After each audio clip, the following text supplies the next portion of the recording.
But people are like, Marvel fucked this up. I don't know that they did, as much as he just was expecting a highbrow character from a character that's not that highbrow. Like, he's just simply not. Black Panther has a lot more underpinnings that you can do an amazing story. Again, Blade just does karate and stabs and shoots vampires. Like, that's his whole thing. And he looks dope as shit. Hello, welcome to a brand new episode of the Nerdpocalypse podcast. I'm your host, Jay. I'm here with my co-host, Micah. Hey. And Terrence. What's up? All right, guys, we are back. We got plenty to talk about, so let's get right into it. Checked out, somebody watched Woman of the Hour. Yeah, that was me. I thought I was talking about it last week, but I talked about it offline. Woman of the Hour is Anna Kendrick's directorial debut. Yes. About the woman that was on the dating game who ended up matching up with a serial killer named Rodney Alcala. But the movie itself, the movie takes a lot of liberties. It's actually very good. Before I continue, it's pretty good. It's a great directorial debut. The movie takes a lot of liberties because it has to like fill up time. So an hour and a half. The movie is more based on the fact that men didn't like women were seen as second class citizens in the 70s, right? Like this dude was killing a lot of women. He was a serial killer. And when women would come out and say, "Hey, I recognize this guy, or I've seen him before," they just wouldn't believe him. And he was able to get away with a lot of murder. And that's pretty much it. Like, it's good. I would check it out if you're interested in it. But yeah. Vote for Kamala. Like, I'm sorry, because that has nothing to do with the movie, but like, it's just, yeah, women were treated like shit. Kind of, it really does. Like, that's kind of why the movie exists at this point. Because like, this dude killed so many women, and there were times when he was arrested. Like in real life, he was arrested. He molested a 12-year-old, almost killed her. He went to jail, and he got out like a couple months later, and then he moved to New York, and he like changed his name, and then he moved back to California, and like just the 70s, so you know they don't have cell phones and all this other stuff, so he was able to get away and just continue doing what he did because people weren't taking people seriously. They were just like shoddy police work. And finally in 79, he murdered another teenager and he gets arrested and he gets out in 1980. He kills a woman and her child and he finally gets caught again. And then, yeah, man, they just look, this dude was a piece of shit. And yeah. The movie's good though. I'm talking more about the actual guy because I don't know. It's just the shit that happened back in the day with these serial killers and just being able to get away with it because they didn't like when they say believe women. This is one of the reasons why this movie exists because people just don't believe women, and there's wild sexism back in the 70s. Yeah, she made it like super. She put the sexism on like 11 to like prove the point. Like hey, you know. We were kind of treated like dog shit, and we kind of still are. And for the thick-headed people, believe women doesn't mean like believe everything they say. It means give them the benefit of the doubt. Yeah, right. Like if someone says that she was harassed, give her the benefit of the doubt because she probably was. Yeah, probably was. You know a woman that was harassed. Anybody listening to this show knows a woman that was harassed in 100%. Some way, shape, or form. Yep. 100%. You 100% know. They may not have told you. If they didn't tell you, they probably weren't. They probably don't fucking trust you enough to tell you. Or you're the one who did it. Or you're the one, right? Exactly. What? You're the fucking creep that did the shit. Where's my hug?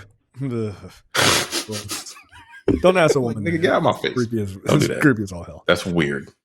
Women don't like that shit. No one likes to touch me. This is a personal thing. Leave it alone. Yeah, okay. Like it looks very good. I thought the trailer looked good. I'm glad she had a very successful jump out. The guy that got to play him, like she did a very good. Like a lot of movies nowadays, they do a really good job of building tension and like just the atmosphere. That guy was a fucking creep in the movie throughout the movie. Like every time he was on screen, you're like, I I don't like where any of this is going. Well, you know the story, but like, I don't like where any of this is going. And she made you feel like this guy was, while charming, a bit of a creep.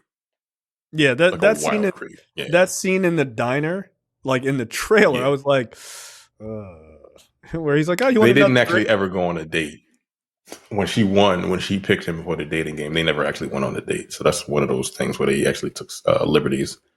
Oh, thank In God. the very beginning of the movie, like they show you who he is in like the first 3 minutes. They show you that the dude's a fucking serial killer. It's really fucked up. Interesting. America needs help. Very good. All right. Next up, on a lighter note, I watched Seth Meyers' new stand-up, Dead Man Walking. It's very funny. That's all I have to say. Check it out. I'm very much looking It's forward very to funny. it. I watched the Black on Black cinema movie today, but I should have watched this to talk about it on the show. I think Seth Meyers is one of the funniest people walking around today, and I say that as someone who I watched a couple other stand-ups while I was away. The Ali Wong stand-up, which was the same. I didn't see that yet. I forgot It was the same. It was the same stand-up that she's been on tour doing. Live, right? Yeah, verbatim, okay. Word for word. So that was a little bit of a disappointment for me, but it's still very, very funny. It's Ali Wong in her whole phase, basically. Yeah. and it's very funny. And I watched Deion Cole's stand-up. Hey, Mister. And why do you say it like that? because I don't think niggas are funny, yo. Like I really don't. Like I've tried not to say that on the shows because I don't want to come off as anti-black. Man, this white man is hilarious. Oh, this Asian woman is hysterical. These niggas are not funny. There's only a few of us, yo. There's only a few of us left. Like we're at the top. Like oddly, they're at the top, and then all the other black comedians are terrible for the most part. I think Chris Rock for my era, my generation. I think Chris Rock is my number one. Yep. He's my number one in my generation. Chris Rock is my Richard Pryor. Right? I haven't seen anybody topple him yet. Dave Chappelle came real close, but like he's acting weird and he's getting real hotepish, and like that's not my thing, right? So Chris Rock, yeah. Yep. My Ace Boone Coon is Chris Rock, right? But like interesting choice of words. Yeah. but all my other black comedians, man, like they are few and far between. Right. It's Chris Rock, Dave Chappelle, Corey Holcomb. Nigga, don't do that. No bullshit. Because like people say Corey Holcomb is hilarious. No, he's not. One day, I think it was last year sometime. I tried to watch because I had to like search any of his stand-ups that were like on film. So I found two. Was it on two? Nigga, it was on YouTube. I'm surprised. I laughed at like one joke in like 35 minutes worth of watching this nigga. Like it's nigga comedy that it's not my cup of tea. Like I'm a nigga, but I'm not a nigga. You know what I'm saying? I don't think he's funny. To me, he's just trying to be as offensive as humanly possible, not tell actual jokes. Like, how do I like? What can I? They are jokes. Are they? Like, they're just. Are they jokes? Because some of them don't feel like jokes as much as it's like, is this nigga like just confessing to crimes? Like I saw clips of him on Cam Newton's podcast, I guess, and even Cam Newton and his weirdo ass was like, "Did you really hold a woman's face up against the glass? Like, why'd you do that?" He was like, "Or is that a joke?" He was like, "No, you never had to do that to a woman." It's like, no, nigga, what the fuck is wrong with you? I am very proud to say that I don't know who the fuck this person is. That's a lie. I really don't. All right. Let's all pretend like you don't know. He sells out fucking state. He sells out like theaters. What's his name? What? Corey. That's not true. Yeah, he does. No, he does. He's on a tour right now. What's his name? He's like Jimmy on Corey Holcomb. Yeah, you've seen this guy. You've seen him before. Corey Holcomb. Yeah. You know, I'm pretty sure you've seen him. He's I don't know if he sells out theaters, but he's doing a theater tour right now. That's he's coming to he'll be in coming to Oxon DC. Hill. He's coming to DC and Maryland and Baltimore. of course is. Yo, I've never seen this guy before, yo. Like I've seen his face. He's been in such movies as the 2003 comedy film The Watermelon Heist. Well, his whole thing is like he doesn't want to do gay shit in Hollywood to be famous. That's his whole thing. You don't have to. Yeah. His whole thing is like he said his whole shtick is any black man that's famous in Hollywood had to suck dick to do it. It's pretty much what his whole and he's not doing that. I'm like, all right, well, that's not why you're not famous. That seems a little ridiculous, but he's doing well for himself. Look, he does well for himself. I think he's an asshole, and I don't think he's very funny. But like people love him, niggas love him, so it is what it is. I'm not a big fan. No. I couldn't tell you what this man sounds like. I've seen his face before, probably because y'all talked about him before. But I cannot. I don't know. Look, it's not very funny. I don't think you would find him funny. Anyway. Anyway, Dion Cole. No. Hell no, you would. Dion Cole is someone that I like as a person. I want the best for that guy. He seems like a really nice guy. Nigga, this is a damning non-answer. I also watched the first 2 episodes of the franchise, and wait, I'm sorry. Are you skipping on to? Are you skipping on to a new topic? I said what I had to say. What's the stand up? What's the name? It's called Hey Mister. Hey Mister. It's called Hey Mister. Okay. And the only reason I heard him on an interview, and I'm like, man, I really like this guy. He's a real nice guy. And you know, the stand up is all right, but it didn't do anything for me. You know, he's better. I don't know. I'm not laughing at it. Some comedians are far better as like comedic actors than they are at stand up. Like I think Dion Cole, like when he was on Blackish and stuff like that, he's very funny on that. But that doesn't mean necessarily that I like you as a stand up. Like they're just two different. But he started as a stand up. No, I know he did because I've seen him at the Improv in DC, and he was just kind of.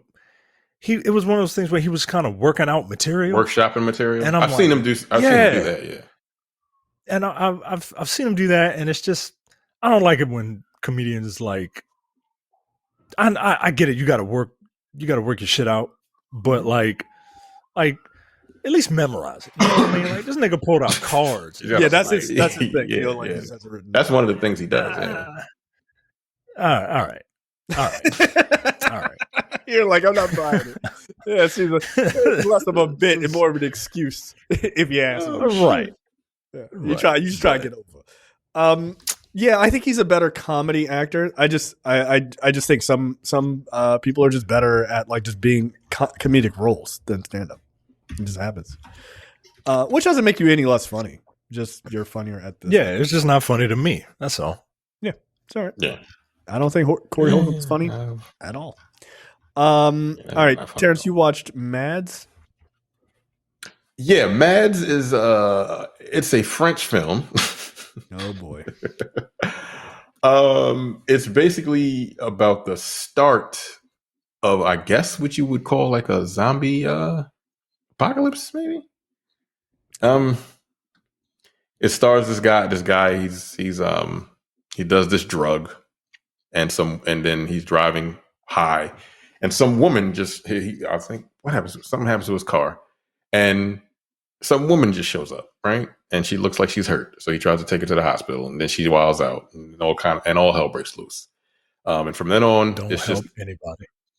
And from then on, it's like a night of just insanity. It does get a little violent at certain points. I actually enjoyed it quite a bit. Now, here's the thing about this movie. It's a one-shot film.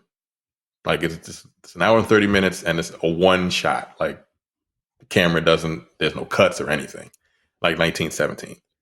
Is the other interesting thing about this? It is a literal one-shot film. They did it in one take. Well, they did 5 takes, and the 5th take it's the entire film unedited in one shot.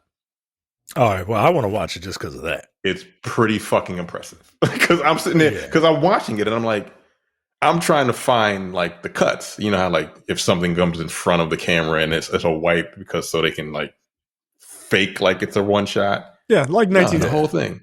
Yeah, 19. Yeah, like 19. Yeah, 19. There's no way in hell they could have done 1970 in one shot. It was insane. And that movie's like 2 hours and 15 minutes. Yeah, it's pretty good. But the thing about it is like that one shot. Like I feel like they couldn't do certain things because it's a one shot. So it couldn't be as violent as it maybe wanted it to be. One of the best performances. There's the first person that gets infected is a guy, and then the camera switches off to a second person, and this woman gets infected, and her performance is fucking excellent. Like her from just going from a normal person to whatever this virus is starting to affect her, and she's running around France just wilding. It's really interesting, and like I didn't know it was a one shot, a real one shot until after I finished it, and I'm like, this is pretty cool. Then I looked it up, and they were like, yeah, he did it. They did it 5 times. Wow. I don't know how the fuck they did that. They did the entire movie 5 times, and the 5th time they were like, this is the take we're going to use, and what you see is what you get. It's pretty damn cool. It's not for everybody, but it's if you like horror movies. I mean, the trailer. I'm watching the trailer. It looks cool. It does look dope. Yeah, it's pretty dope. So on Shudder, if you like horror movies, you still got 2 days left. Still October. Check it out. Right. It's a good movie. I enjoyed it. I like horror movies. I'm a horror movie guy. Do you think this year has been a pretty solid year for horror? Yep. Yeah. There was something on like Deadline. This year has been very good.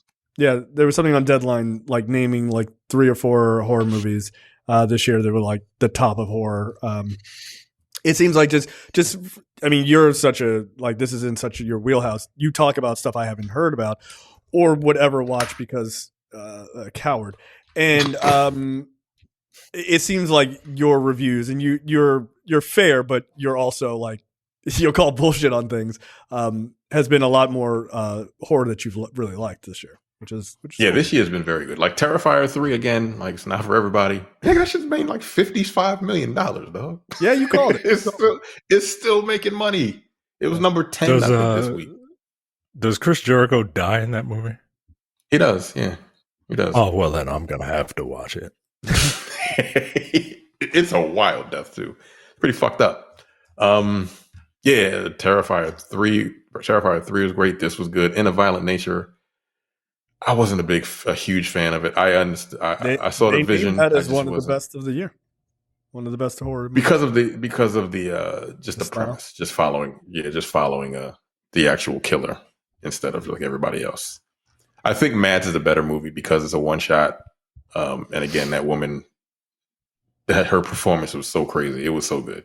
What else did I see? They said Long Legs. What movies? Long Legs was good. Again, that's indicative of how much you like. What's his name? Nicolas Cage. Nick Cage. Yeah, Long Legs, The Substance, and In a Violent Nature, and more are among the best horror movies. Yeah. Let's see, what other ones did they name? Frankie Frico. I don't know if you've seen that. Alien Romulus, Abigail. The first. That's hard. I guess Alien Romulus. Abigail came out this year. Really? Yeah. Damn. Abigail was fine. I think it came out in like February. Abigail was fine, but it's not like. I liked it, but it wasn't amazing. I mean, in fairness, it's the premise. It's naming top 15. Abigail's 15. So okay. So well, all right. Infested. Stop. Infested is very good. Again, like my fear of spiders is if it's in person at this point. Like I've gotten over to the fact that I can actually watch spiders on television. If I see a spider right now, like I'll just disconnect this entire fucking podcast and I'll be like, take your laptop and kill it. Like right, I'll put my laptop at it. But Infested My is wife, fucking crazy, man. It's my wife is afraid of spiders to the point where she was in her office and she heard a crinkling sound, like, and she thought a spider did that. She freaked out. And she thought a spider did that. Like, what Did the that fuck kind of sound? giant Like, what kind of spiders? spider? We don't live in Australia. Like, what are you talking Close about? all the windows. What the fuck is in your house? Yeah, Infested number, is good. What else? number 12 is stop motion. 11 is immaculate. Immaculate is actually very good. That's with what's his name? I don't want to. I was going to say something offensive, but Sydney Sweeney. Yeah, Sydney Sweeney. Yeah. Strange Darling is number 10. I watched half of that, and what I watched is pretty good. I saw the TV Glow. Is that counted as I did not like that movie. Is that a horror It's movie? not for me. Yeah. No, I didn't consider it a horror I thought that was movie, like but I wasn't. I thought that was like more of a coming of age movie. I guess maybe. I mean, it is, but it has. I don't know where the. It's got like because it again the person that directed it is our age, so they grew up like watching like Naked like Snick, you know, and like Are You Afraid of the Dark, that type of shit. So there's an Are You Afraid of the Dark analog show that they're watching as they're growing up. I wasn't. It wasn't for me. I think it's a allegory for the trans movement, isn't it? For the trans movement. Yeah. It wasn't for me. Number 8, Humane. Number 7, Oddity. Number 6, Milk and Cereal. I watched part of that. Oddity is a little weird, man. Yeah, this image is already a little weird. That's another. Is it a wooden doll? Yes. No, he's not a wooden doll. He's not a wooden doll. It's just a guy like looking through like a little wooden cutting a door. He looks like a creep. Milk and Cereal. I don't know that one. Number 5. Here you go. The Coffee Table, which you told us about. Yep. Again, really obscure, but nuts. Number 4, Late Night with the Devil. Makes sense. Number 3, The Substance. Number 2, In a Violent Nature. And number 1, Long Legs. So number is that going in like order from best to worst?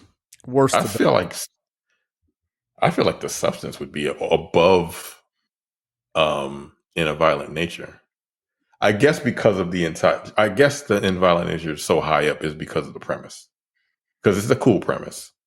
But like you have to have the patience of the same. Yeah, it's very unique. But you would get bored if you're not like a horror movie person, right? The kills were interesting. All right, Micah. Topics. Take it away. After joining forces on the 2010 cult classic Scott Mad Pilgrim Dead Air, vs. the World. Forgot how to do this, guys. I haven't been on in a while. Michael Cera and Edgar Wright are reuniting on the latter's upcoming remake of The Running Man. For those unfamiliar with the original 1987 film, which is based off a Stephen King novel, which I did not know or forgot about, the story is centered around a desperate man named Ben Richards, who is in need of cash for a medical procedure that could save his daughter's life. Out of options, he turns to the futuristic setting's most popular reality TV series, a government-operated program where contestants have to navigate an unforgiving gauntlet while facing off against the show's hunters, brutal warriors who will use deadly force to halt the contestants' progress. So, really violent American gladiators. The Schwarzenegger led. This movie was fun, man. I love it. The movie made significant changes from the source material, but apparently this new one is supposed to be more accurate to the novel. For instance, in the original novel, Ben was an out-of-shape everyman who struggles to provide for his family, and in the movie, he was Mr. Olympia. So, it's a little different, you know. But how much different is that really? Arnold Schwarzenegger with the classic dad bod. Sarah's addition to the cast, which already includes Glenn Powell. Okay, not Is quite. he going to be the running man? Nigga, get the fuck out of here. What are you talking about right now? Wait, hold on. Like, that's really fucking hilarious. I didn't realize. Is Glenn Powell going to be the Ben Richards character? Yeah, he says he's the lead. He's in the lead role. Fuck off. You know, everyman Glenn Powell. Yeah. Hey, can we just the pick slightly out of shape Glenn Powell? Right, yeah, exactly. He's not going to have fucking 8-pack abs. Like, all right, Jesus Christ. Hey, why don't we pick this incredibly handsome guy? Every guy looks like this. Really? And Josh Brolin is going to be the main villain. Okay. The movie also stars Amelia Jones, Lee Pace, and Katie O'Brien. Which, she's Lee Pace and Katie O'Brien are definitely hunters. 100%. 100%. Oh, well, absolutely. Like, get the fuck out of here. You don't cast Katie O'Brien in a role without her, like, bench pressing somebody. Yeah. You know what I mean? Yeah. Step on me. Yeah. Casting. Knock it off. Michael Cera is going to play a rebel out to overthrow the government, and is basically the Robin to Glenn Powell's everyman Batman. No, he's going to be one of the guys, like in the beginning of that movie, who went down with Arnold Schwarzenegger and got straight up murdered in the beginning. Like, that's what's going to happen. Oh, go left, dead. All right, well, it's just you left. Cool. I like this casting so far. Like these other people in it.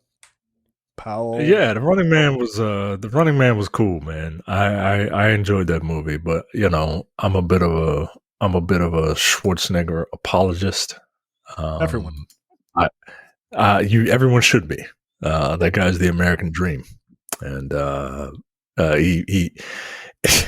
he made a living as an actor, not being able to speak the language. You know, like that Bill Burr joke about him is like, this dude was hitting nothing but net for 40 years. Of course, I can see if I'm made without a condom. There's nothing. Yeah.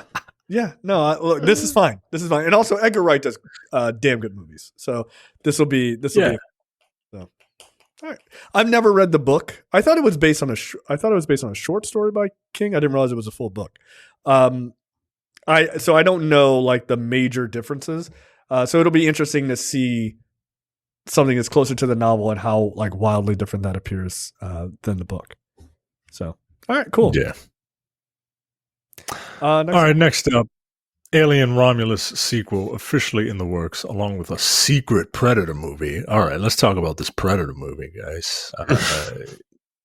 So there's the Prey sequel, which is they're open about that, but then there's another one, which isn't that what like not Dakota Fanning, like Elle Fanning is the star of this secret Predator one? Two classic sci-fi horror franchises were recently given new leases on life, with the Predator returning to hunt his prey in Dan Trachtenberg's 2020 movie, and the Xenomorphs back into their chest-bursting best in this year's Alien Romulus. God, I hate people having to meet a word count. I really do. We already knew that a Prey spinoff titled The Badlands or Badlands was in the works, but 20th Century Studios boss Steve Asbell has now revealed a secret Predator movie, which will probably be bad because every Predator movie outside of one and Prey it varies from okay to bad. Well, Dan Trachtenberg is doing this secret Predator movie too. So, hopefully that's let Dan Trachtenberg just kind of do what he wants and put his movies in the theaters for God's sakes. Yeah, Prey came out in 2022. We were technically still like getting out of a pandemic, COVID. Yeah, I'll give you that. I'll give you that. Quote from Asbell. I have to imagine they put Badland in theaters because Prey was incredibly successful, like critically successful. Yeah. Quote from Asbel: "There's a second Predator movie that we have different plans for. Dan has actually directed both. There's a secret Predator movie that'll come out before the theatrical one, but I can't say anything about it just yet. Why just say something now? A Predator movie will have a theatrical run. I'll tell you very simply, after Prey became a success, Dan Trachtenberg came back and said he didn't want to do Prey 2. And we were like, what do you want to do? And he rattled off a bunch of ideas that were really crazy, but cool. We've actually done 2 of them. 2 of them are coming out next year, and one I can't talk about yet. But the other one is the live-action Predator film with Elle Fanning that just wrapped up in New Zealand. That'll have a theatrical run sometime next year. Look, is it animation? Is it an anime? Animated? Like you keep saying the live-action one. It's live action with Elle Fanning. I'm talking about the secret one. Yeah, that implies that the other one is not live action. Live action, yeah. Oh, I thought that Prey was.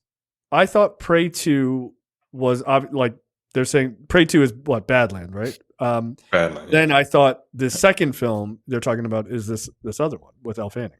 So you're saying that there's another one after that, or I'm confused? No, it's just it says 2 are coming out next year. One I can't talk about yet, but the other one is a live action Predator film with Elle Fanning I see. that just wrapped in New Zealand. So I'm assuming that's Badland, and then he's saying some other one that's coming out next year as well. And is implying that this one is not live action. Yeah, stop motion, nigga. What? Stop motion would be. Okay. Look, I'm here for what is Dan Trachtenberg doing? Like, I just want to see what he does. I know there's talk that Trachtenberg had said he would love to do an AVP movie with Fede Alvarez. I'm like, that's fine. Like, if the 2 of those guys are working on it, sure. I'm really excited to see Alien Romulus. So, all right, that's fine. It's good. So, he goes on to say that they're working on a sequel to Alien Romulus now. They haven't quite closed the deal with Fede Alvarez, but they are going to, and he has an idea that they're working on. The 2 survivors of the film were real highlights. Basically, they want to do another one, which is good. I haven't watched Alien Romulus yet. I'm more of a Predator guy than an Alien guy. But you know, still need to watch Alien. Yeah, you do. Yeah, I still need to watch that one. But much like Terrence and literally everyone else who saw that picture of the xenomorph doing the Jacko pose would. Yeah, look, man. I'm just saying. That's that's it. Like, this is ridiculous. So yeah, maybe I'll watch Alien Romulus next week. Yeah, I watched it on digital. Yeah, that ending, I'm still not a fan. Still kind of hate that ending. I'm not gonna lie. Like, it should have made me mad a second time. It was doing so well, but the movie overall was very good. But that last 20 minutes, I'm just like, you had to just throw fucking Prometheus shit in there, didn't you? Cool. All right. Last up for me, to quote one of my favorite action stars of the 90s, there's only ever been one Blade, and there's only ever going to be one Blade. I feel like Marvel's Blade has been... you missed an opportunity to do the Wesley Bruce the Cogburn voice. The Black the Wesley Cogburn. Marvel's Blade has been delayed again. Disney has removed the superhero vampire movie starring Mahershala Ali from its 2025 release slate entirely. Prior to that, Blade due to open on November 7th, but that won't happen anymore. Instead, we'll be getting the movie in the Predator franchise on that date. For now, Blade isn't on the Disney release schedule at all. But Marvel did put 3 new generic placeholder dates: February 18th, 2028, May 5th, 2028, and November 10th, 2028. None of those are Blade. Yeah, none of those are Blade. None of those are Blade. Look, man. Good. I was excited when Mahershala Ali said he wanted was cast as Blade, and they were going to do another Blade movie, and all reports were that it was going to be like a real rated R movie, right? And I was excited for it because Mahershala Ali is a really good actor, and but like everything that I'm hearing about it, like they can't nail a script. They can't look, I'm not a screenwriter, but I can't imagine that it takes that much to write a script about a vampire, yo. Like, aren't there like 8 underworld movies, right? And that have vampires and werewolves. You know what I'm saying? And that was about interracial dating, if I recall. Yeah. The black guy wrote it. The black guy wrote it. Yeah, he did. Yeah. Some of us, some black guys in interracial relationships write real meaningful, experiences based, not based on their life, but like Jordan Peele is in an interracial relationship, or he was when he wrote Get Out. I'm sure that wasn't anything Freudian about that. And Get Out was amazing. And then some people, yeah, he's married to Chelsea Peretti. Yeah. Well, she's Italian, so she kind of black anyway. According to white people, like 50 years ago, yeah. Like, yeah. White people didn't fuck with Italians, so whenever an Italian person gives you any grief, like, y'all want stuff from a nigga and knock it off. Right. Calling us an egg. Get out of here. And then some of us write Underworld and Underworld Evolution and Underworld Lycan Rising, whatever the fuck those movies are. That is a financially successful, which is a wild. Yeah. Who were the black people? In they were the dogs, my nigga. They were the dogs. Vampires or the Lycans? Nah, of course they're the werewolves. They picked the whitest people they could find to play the vampires, and we were just a bunch of wayward animals. Nice alligators. A bunch of savages, huh? Yeah, nice alligators.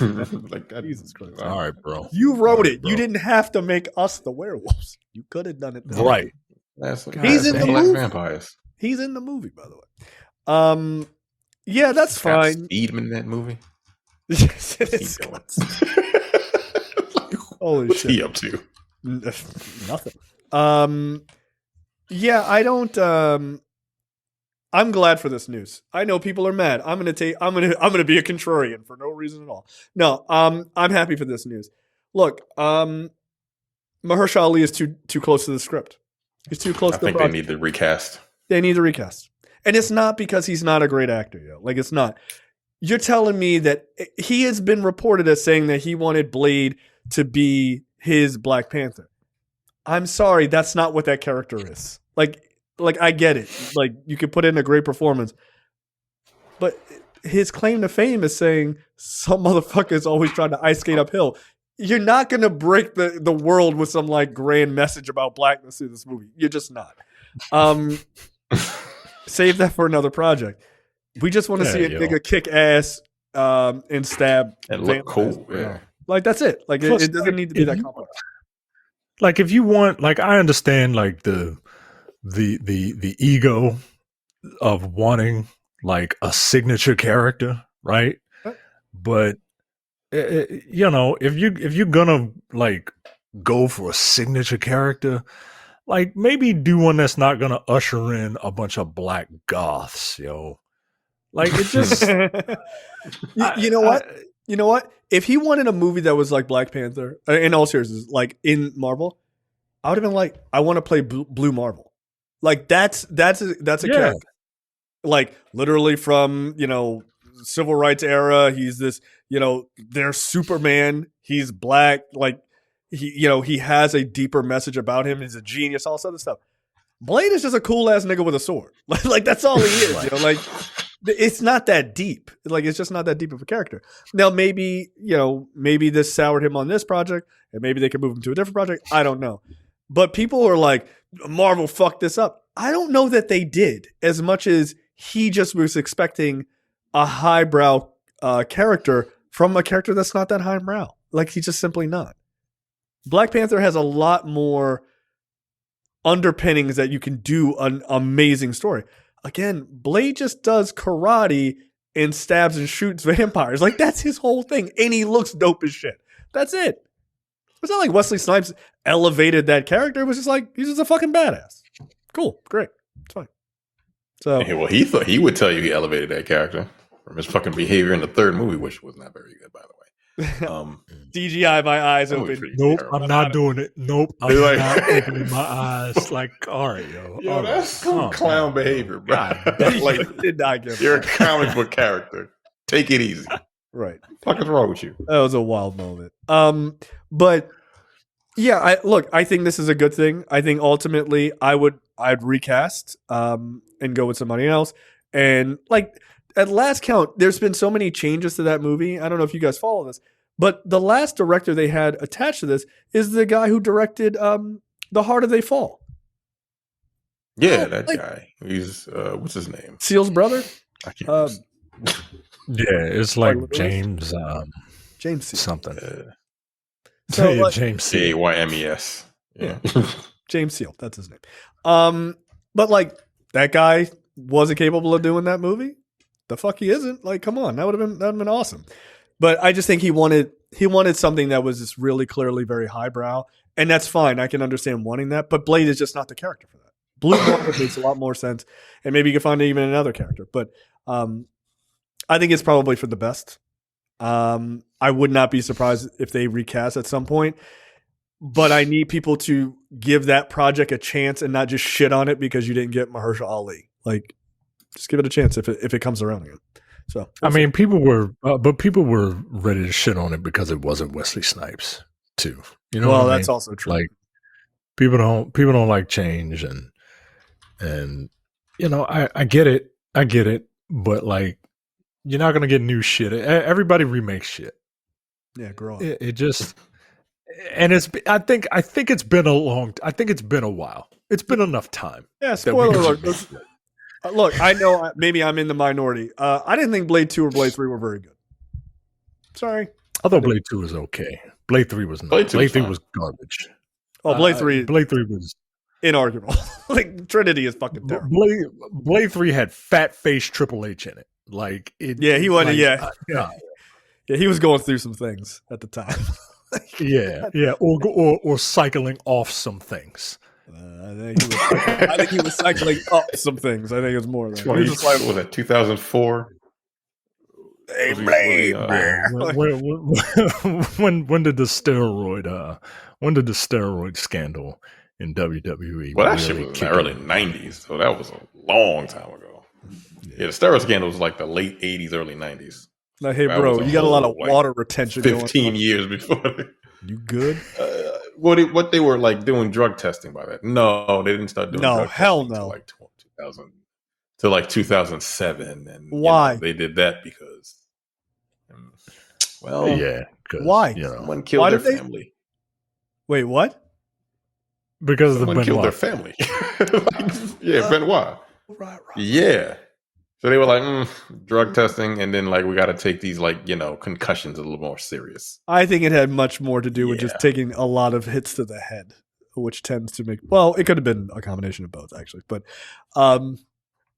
yeah, no, that was pretty bad. That was not a good thing that happened. Yeah, like they erased his name from the hit from WWE history completely. Yeah, like they've erased Hulk Hogan and brought him back multiple times.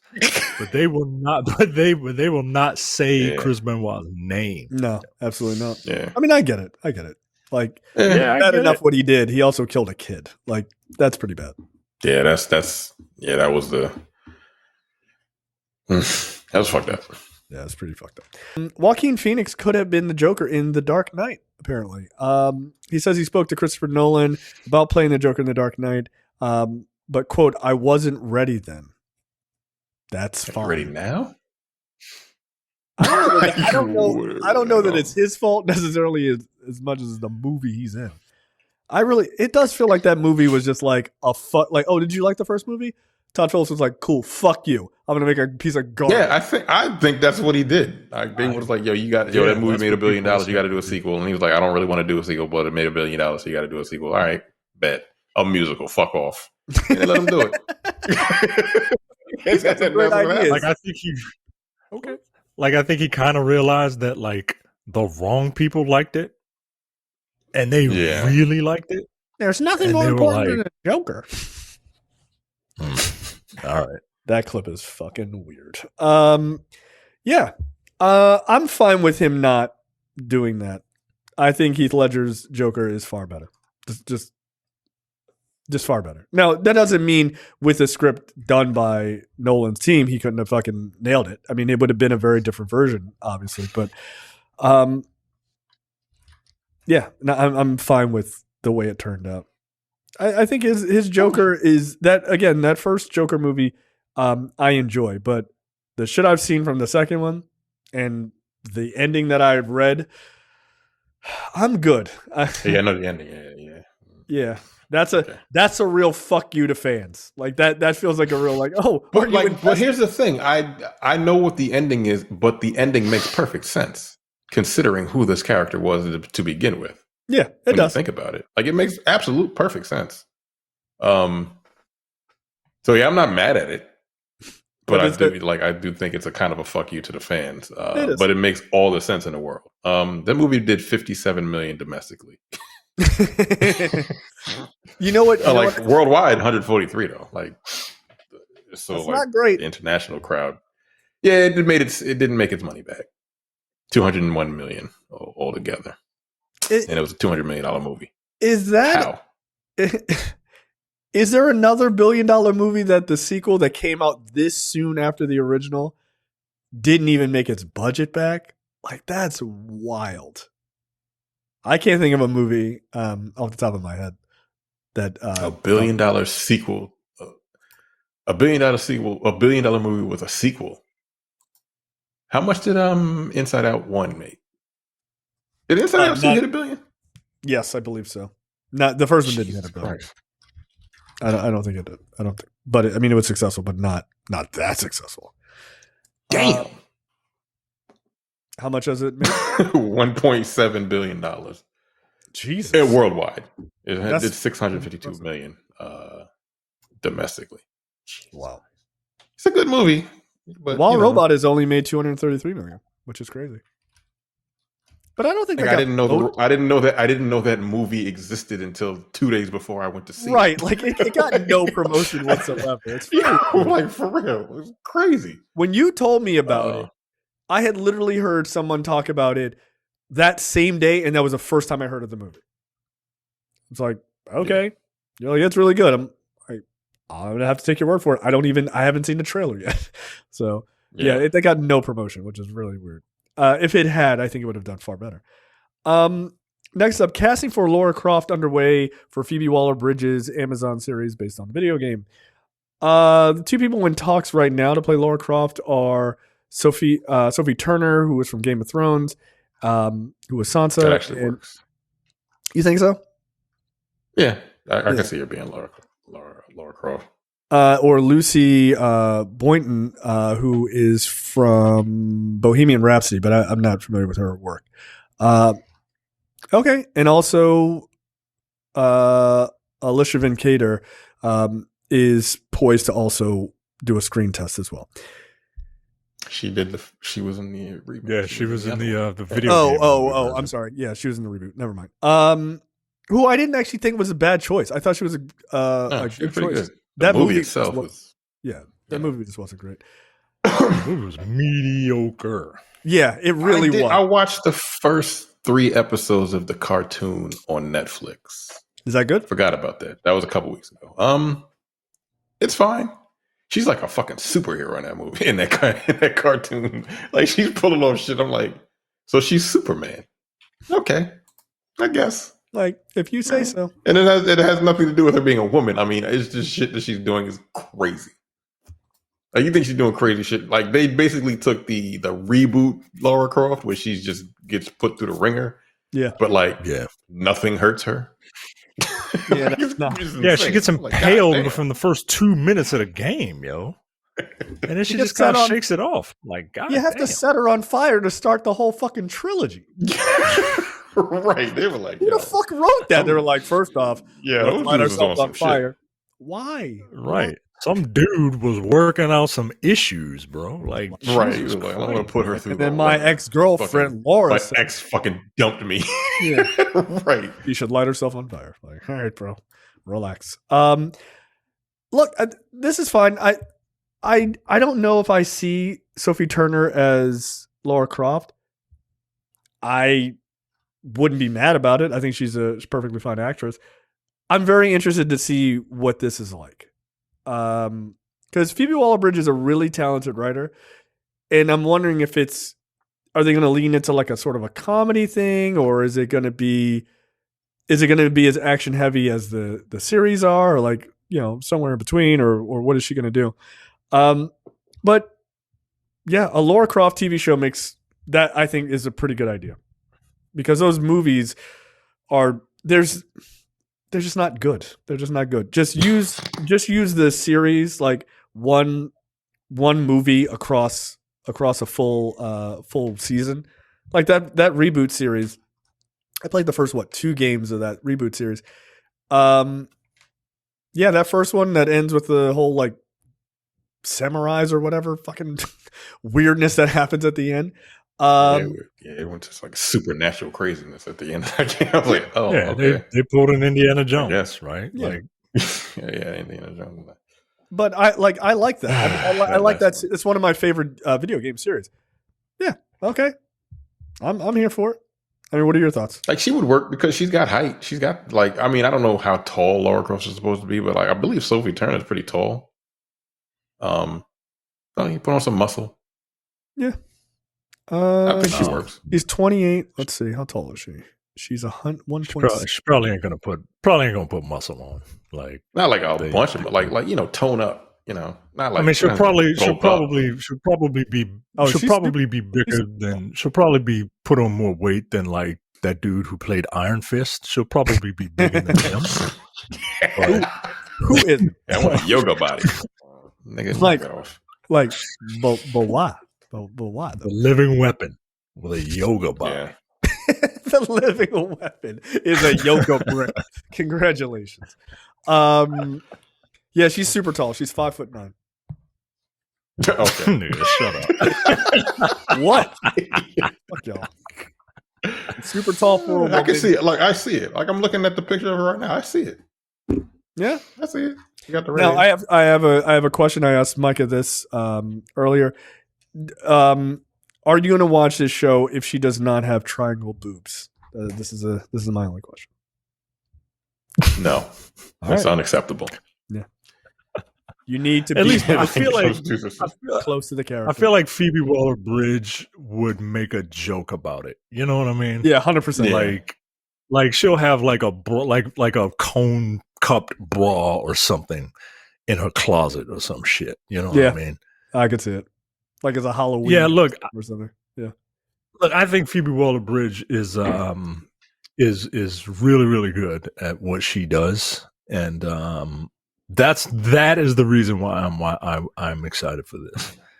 I'm kind of mad that there wasn't another like a follow up to Fleabag, which was a really, really good show. But yeah, I'm into this. Let's go. I'm looking at pictures of Sophie Turner. Here's a wild take. Wood.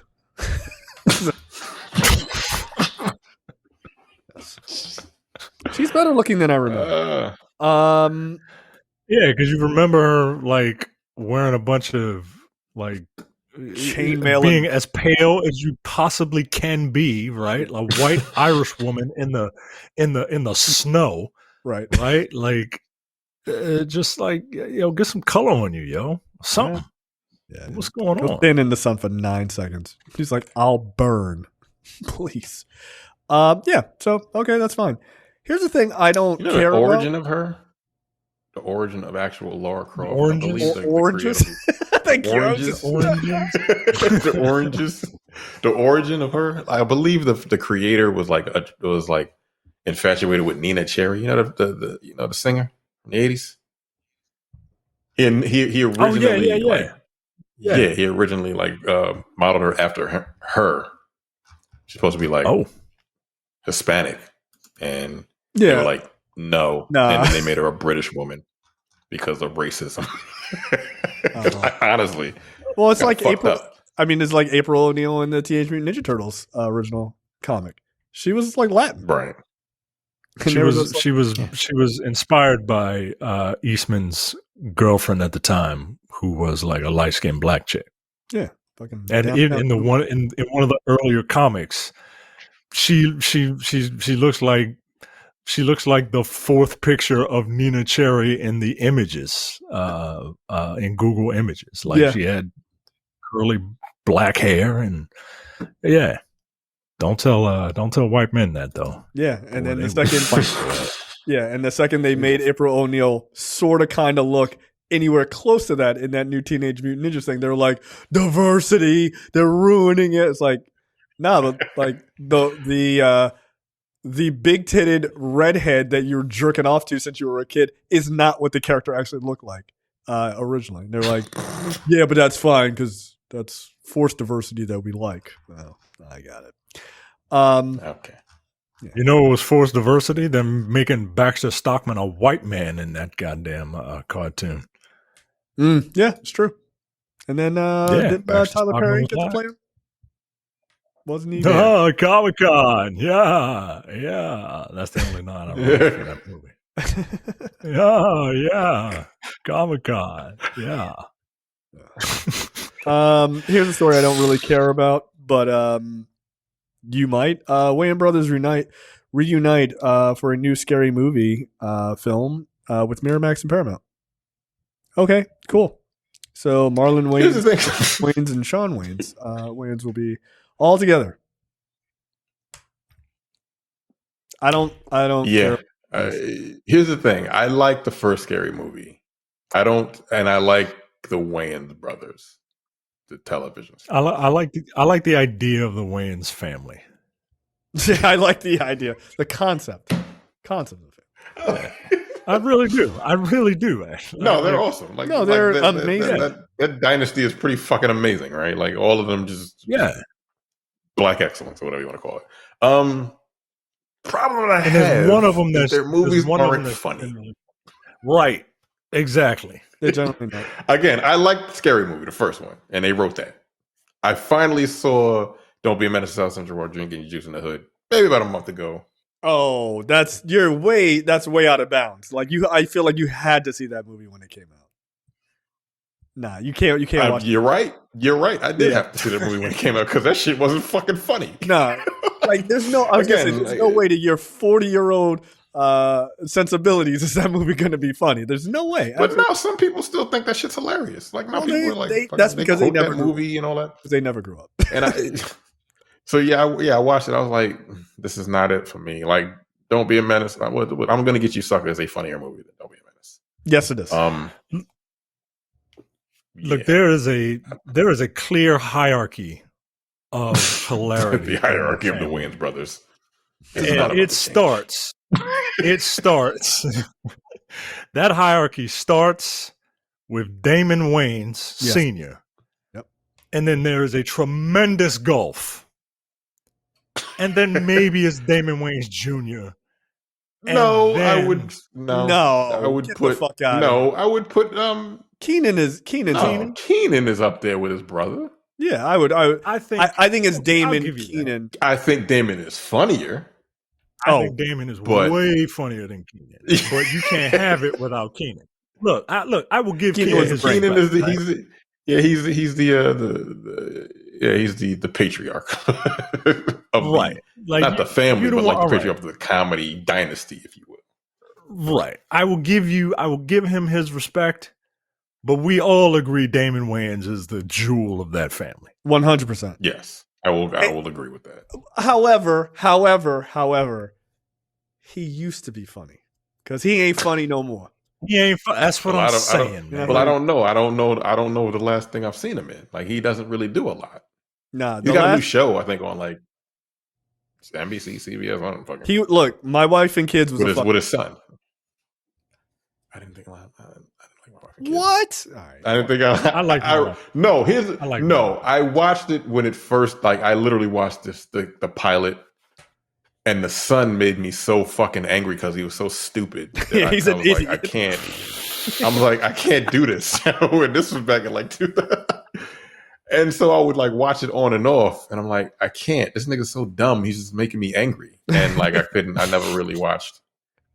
The son fucked that show up for me, honestly. He was because he was too stupid. So yeah, I like that. It may be funny, but Damon Wayne's stand up was amazing. Like he was a really good stand up, and then he just kind of stopped doing that for some reason. He was like, I don't want to do this shit no more, which is a shame because I think he could have gone. He was supposed to be on Saturday Night Live. Was he? And then he was supposed to be a cast member on Saturday Night Live, and I think they fired him or he just quit or something. And I think that's when they did In Living Color. Oh, interesting. Which, if I'm not mistaken, I might be my timeline might be off. But In Living Color was great. Yes, it was. They started a whole lot of people's careers. Yeah, they did. Who would know the fuck? What's his name was without Living Jim Color? Carrey. Jim Carrey. Yeah. Yeah, I mean, I think everybody on that show had a pretty great run of a career, except for that white lady who was on there. She like never did anything else. I don't know who you're talking about. I know who I'm talking about. Yeah, just Google In Living Color. Her face. I see her face, but I do not remember her name. Yeah, like she's a part of the original cast. To your point, because I can't even. She was the original. She was part of the original cast. I think Kelly Cole In Living Color, white lady. This is just, you could just Google. Kelly Cofield Park. Like she really didn't do. Yeah, there she is, right there. Yep. She didn't really do anything else. Oh yeah, that. I'm just saying you don't remember her from anything else. She was in Scary Movie.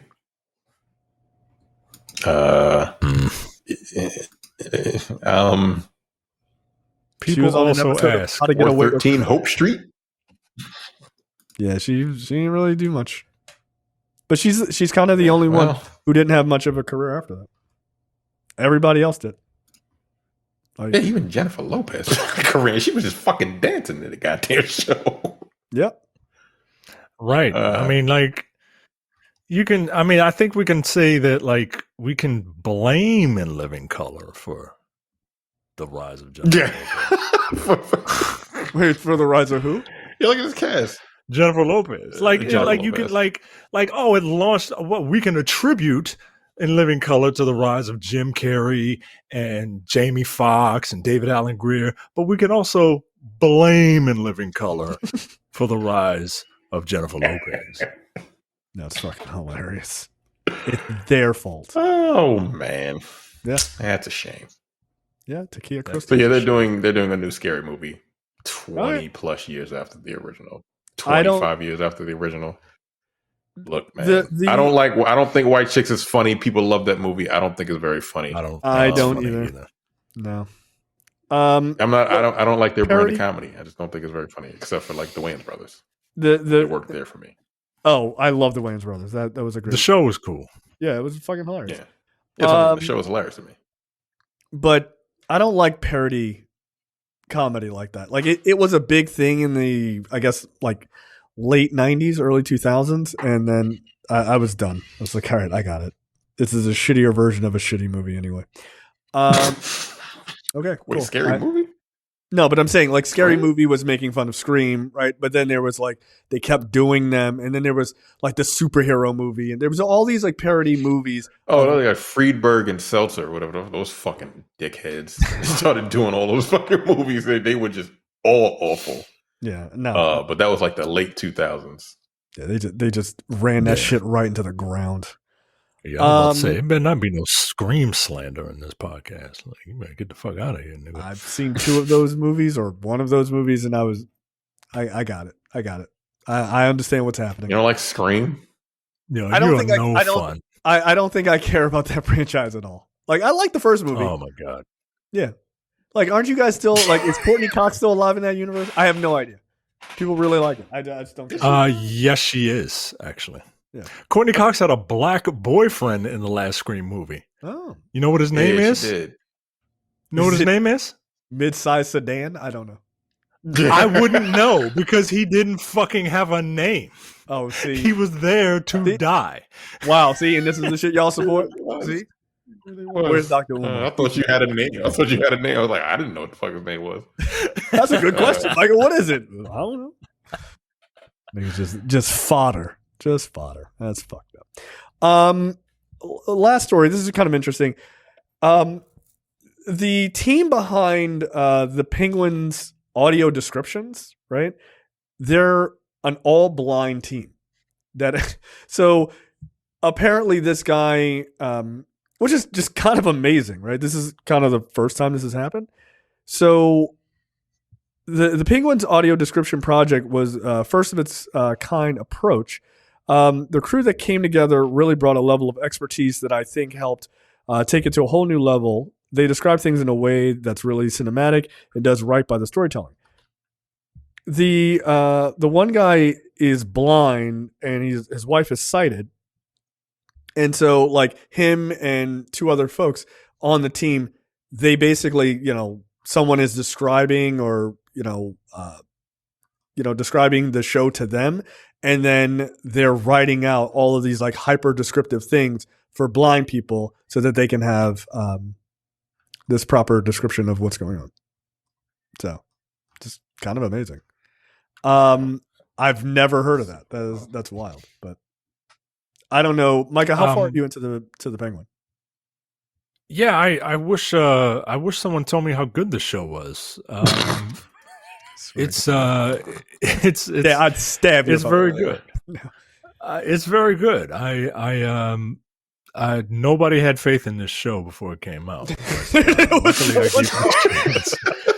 But luckily, I gave it a chance, and it meets my seal of approval. I really enjoy the show. I'm all caught up.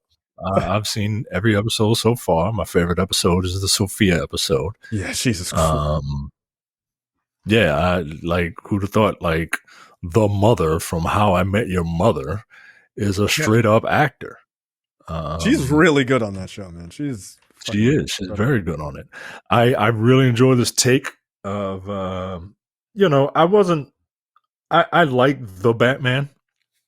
I'm not gagging for it. What really turned me off was him walking around and getting shot in the chest and just him being bulletproof. That really, he shouldn't be able to take machine gun fire to the chest. You shouldn't be able to take machine gun fire at point blank range. I get it. It's a really cool looking shot. But you know who else has really cool looking shots that don't make sense? Michael Bay. You know what I mean? And I don't want that kind of stuff in this particular Batman. And then stuff they have Batman they have the police have them. This entirely corrupt police force, except for one guy, has this vigilante who is doing their job for them, and they don't unmask him. All right, whatever, bro. And then the bomb to the face, yo. The bulletproof suit.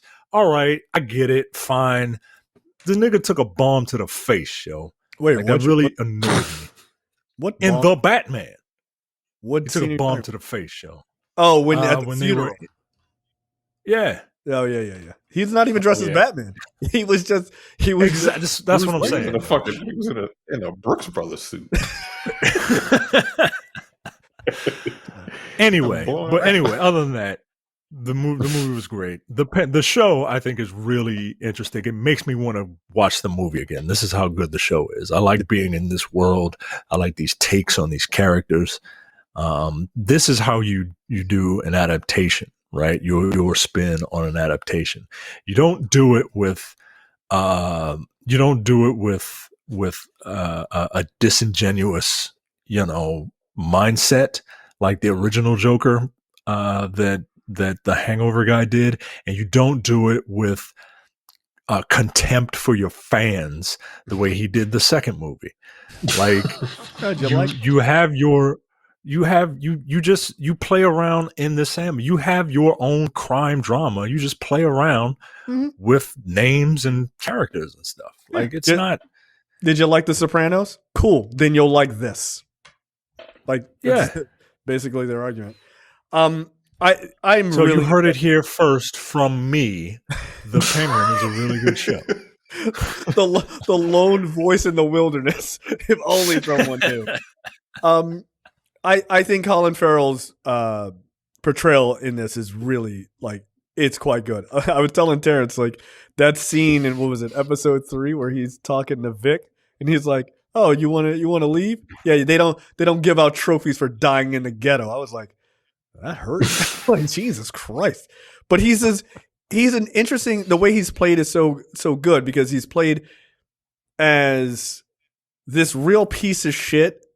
Like as he's trying to kind of move himself up throughout the mob world and like really brutal and backstabbing, but also like a friend to this kid and trying to like bring him along and trying to like be a father to him, but also never letting him forget like, yeah, he's a dirtbag. Like he is, you know, it's like, it's just who the fuck he is. Like there's a great scene early in the series. I think it's like episode 2 or something like that, where you see him, like the way it's shot, the kid is digging this grave to like put a body in it.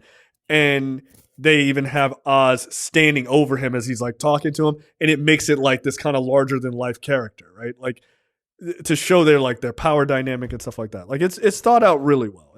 It's quite good. And the woman who plays Sophia she actually might be more impressive in a way.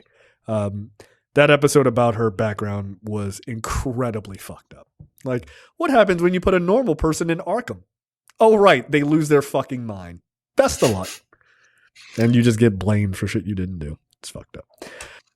The king of instant ramen has eaten instant noodles daily for over 30 years. Yeah. This guy has made a lucrative career out of eating instant noodles once a day for 3 decades. Instant noodles are a big deal in this place. Japan. There are so like, thank you. That's it. It's Japan. Like Japan. Like there are literally hundreds of different types of from cheap variants that you find at your local grocery store to gourmet versions with actual toppings like dehydrated meat and vegetables, but they are by far the most popular instant meal in Japan. Every of them, including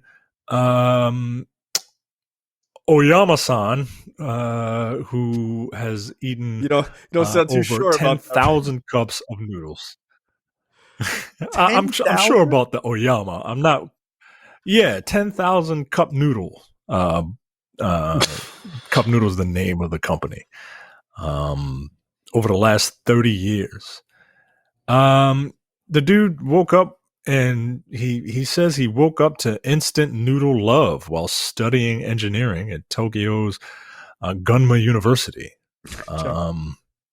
When he started collecting the package. Is that a real place? It sounds like a fucking anime. Gunma? I mean, it sounds like Gundam. It sounds like he builds Gundams Right. at Gunma University. That's what they do over there. They either eat cup noodle and build Gundams, or I don't know. They're stealing underwear out of vending machines. I have no idea. It's whatever. Yeah. I mean, everyone's eaten ramen before, right? Yeah, we've been poor. What the fuck? Of course. Yeah. Yeah. I was about to say, is this about me? When you first right? Have I had that? Right. We used to get these things for 10 cents, right? Like, because it was that's how long ago it was. With the little scrimps in them. Yeah, with them little the little barnacles that they were passing off as shrimp. Oh shit! I haven't had. I used to eat them all the time, and then my sodium shot up. and it was like, oh shit, like, I'm feel my gonna die, toes. guys. Oh shit. When is the last time you had a cup noodle? Last time I had a cup noodle Or was any sort of- probably or any 30 years cup. ago. Not 30 years ago. It was probably like Me? 15, 20 years ago. How many Me? months has it been, Terrence? About 10 hours ago.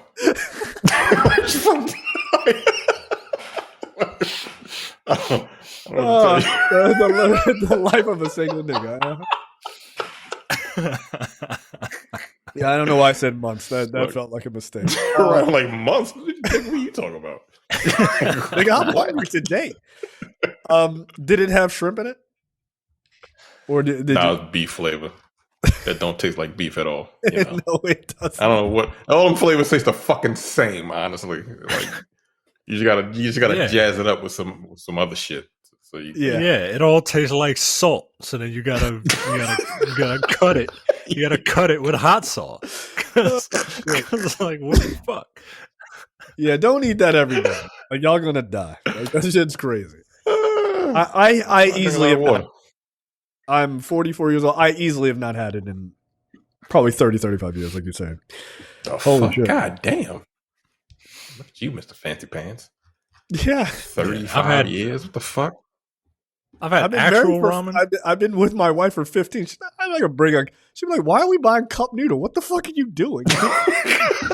like the instant noodle.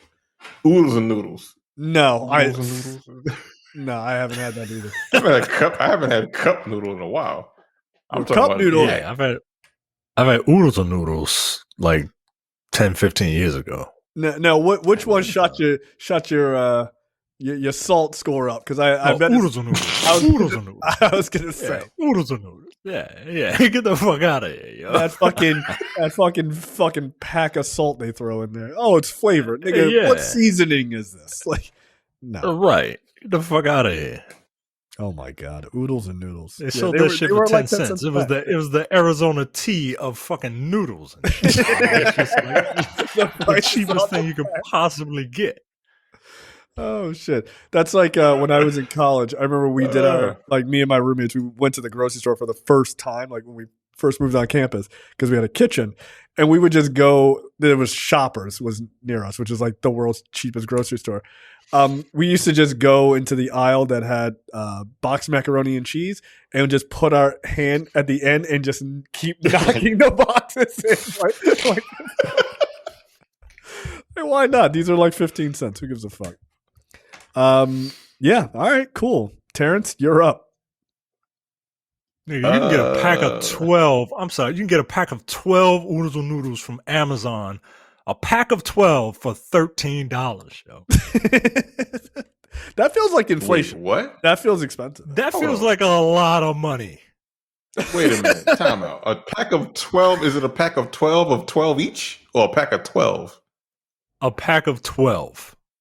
A pack of 12 That's too expensive. cup noodles or like Oodles and noodles. Top Maruchan. ramen oodles and noodles in the like the shit that you can build a castle with. 12 for $13? That's it, right. That's what I'm saying, yo. Like Amazon is fucking you over. They are wiling. That you can get that nigga. That shit costs $4. That shit costs $4 at the store. You want to know why I know? Because I got one in my fucking closet right now. The fuck you something like $13? That's why I asked how many is it? Okay. Now you bought top ramen, or what did you buy? You bought the quality shit? I think it's top ramen. Yeah, all right. This nigga's living high on the hog. We need to raise his tax. How can he afford such a luxury? 910 milligrams of sodium, nigga. Get the fuck out of here. Jesus, get the fuck out of here, yo.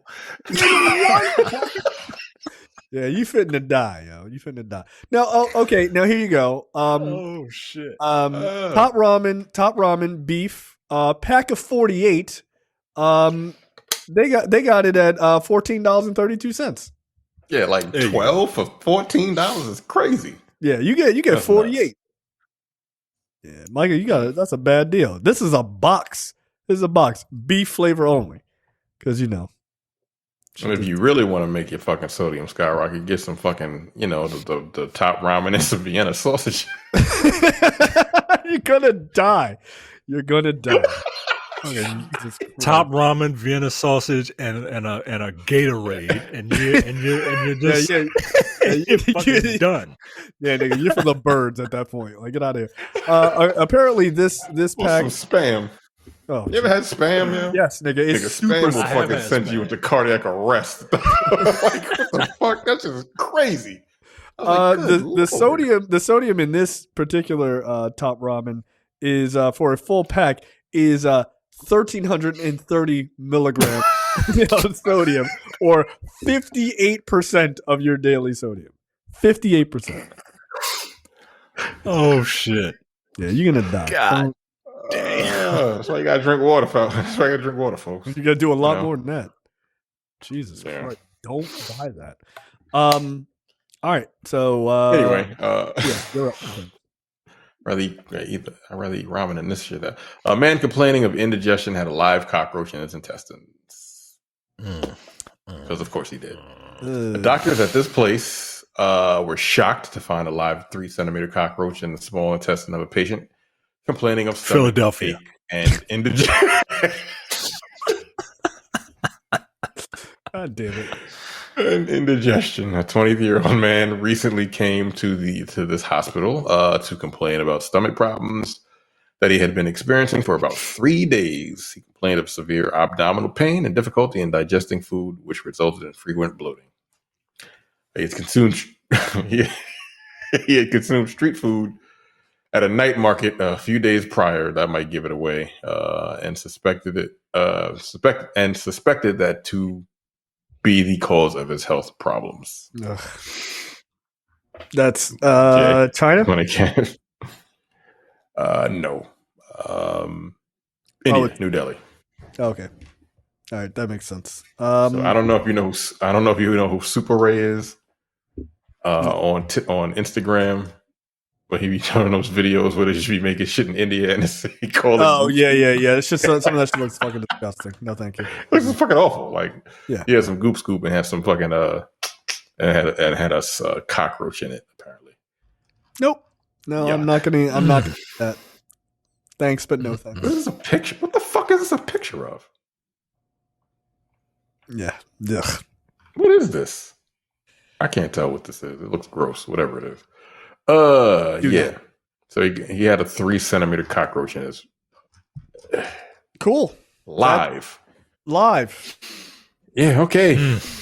Live and yuck. Yuck. Disgusting. My story: young man goes viral for documenting his life as a kept man in this place. A man known by the online moniker Sudden Fantasy has been receiving a lot of attention online for documenting his life. I hate when men try to be sexy, yo. I hate when men try to be sexy. It's a Sudden Fantasy. Shut the fuck up. God damn. He's getting a lot of online attention for documenting his life as a jobless hobosexual. And the jobless man financially is supported by his loving simp of a wife. Sudden Fantasy began posting videos roughly a month ago, but he already has 1.4 million followers on a popular social media network, mainly because of the unique topic he covers. The young man posts about his life as a kept man, relying exclusively on his wife for financial support. He reportedly moved to a neighboring country about 8 years ago and went on a date with his wife. She was there for him when he needed help putting food on the table and covering his tuition. Simp. She eventually became his wife, despite being well-educated, simp, and coming from a wealthy family. Oh, she's a simp with money, even better. Yeah, apparently this guy's just a fucking bum. Just a bum. He don't do shit. China. He is Chinese. That is correct. Where is he though? I feel like this is some European shit though. Yeah, like if you're gonna go to a neighboring country, you're probably in Europe. I'm just gonna say like England. Russia. You niggas' geography is terrible. The neighboring country of China is England. Get the fuck out of here. It's Japan. Oh, I'm sorry. I wasn't paying attention. You said it was Chinese. There are English. There are Chinese people in England. No, it's just really funny. We're just like, oh, neighboring country, England. I'm like, okay, like, all right. No, he is a Chinese man, but he is living out his fantasy as a bum in Japan. Cool. He looks. If you click on the image, he looks like what I assume Michael Jackson wearing a Chinese man mask would look like. You know how like Michael Jackson used to wear disguises? Like I feel like if Michael Jackson was pretending to be it's the Chinese nose, man, right? well, he does, like Michael Jackson, and he's a homosexual in Japan. Like it's just a reality. This guy's he don't do shit all day. Don't do shit all day. Good for him. Good for him. No, you work, King. Yeah, you work, King. Get out of here. No, turn the tables on him. That stage. I'm at that stage in my life where it's just like, no, get a job, nigga. I got to go to work. You got to go to work. It's like paying for one person's meals but getting a nanny and an emotionally supportive partner in return. Honestly, it's not a bad deal. I want one too. One person commented online who's an idiot. I may have ad-libbed that last part. Although the notion of a kept man is usually frowned upon in Japan, a country where the man is considered the head of the family and the main breadwinner, Sudden Fantasy has been accepted by his in-laws. In China, he has risen to internet fame because of his openness about his status as a kept man, which many find inspiring. Oh, do they find it inspiring? I would love to inspire to do nothing all day. Yeah, congratulations.